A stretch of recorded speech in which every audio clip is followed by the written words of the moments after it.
11 सितंबर 2021 एक ऐसा दिन जिसने वर्ल्ड के सबसे पावरफुल कंट्री को कुछ ही पल के अंदर ऐसा बना दिया।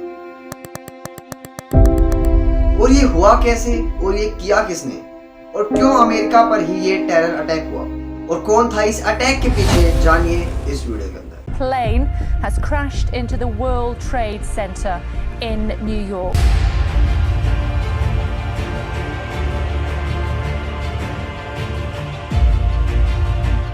And then we saw smoke coming out, and everybody started running out, and we saw the plane on the other side of the building, and there was smoke everywhere, and people are jumping out the windows. Over there, they're jumping out the windows, I guess because they're trying to save themselves. I don't know. Two airplanes have crashed into the World Trade Center in an apparent terrorist attack on our country.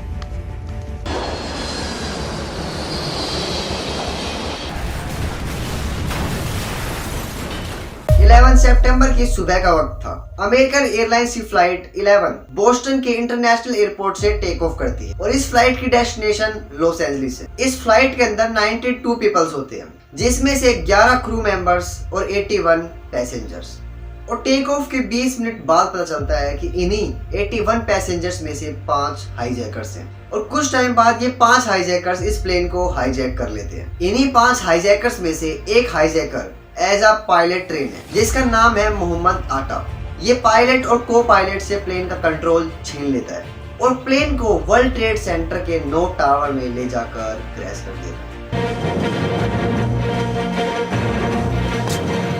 It's 8:52 here in New York. I'm Bryant Gumbel. We understand that there has been a plane crash on the southern tip of Manhattan. You're looking at the World Trade Center. We understand that a plane has crashed into the World Trade Center. We don't know anything more than that. We don't know if it was a commercial aircraft. We don't know if it was a private aircraft. We have no idea.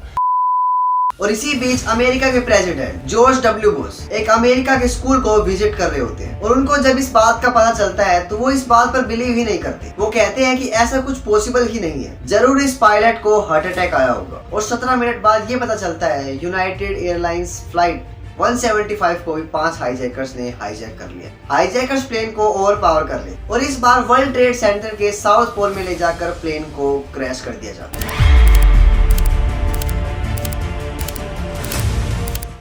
और इस time पर US के president class second के साथ एक book reading exercise कर रहे थे और तभी एंड्रू हिलकार्ट बुश के पास आते हैं और उनके कान में ये 11 वर्ड कहते हैं। A second plane hit the second tower, America is under attack. लेकिन बुश अपनी बुक रीडिंग एक्सरसाइज को कैरी ऑन रखते हैं और कुछ टाइम के बाद ये पता चलता है कि 2 प्लेन और हाईजैक हो चुके हैं, जिनमें अमेरिकन एयरलाइंस फ्लाइट 77 और United airlines flight 93।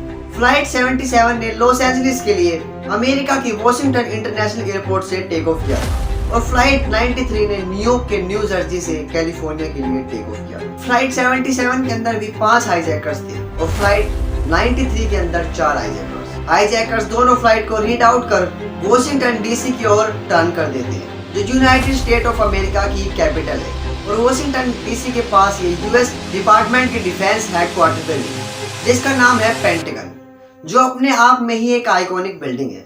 Hijacker flight 77 को ले जाकर पेंटागन पर क्रैश कर देते हैं।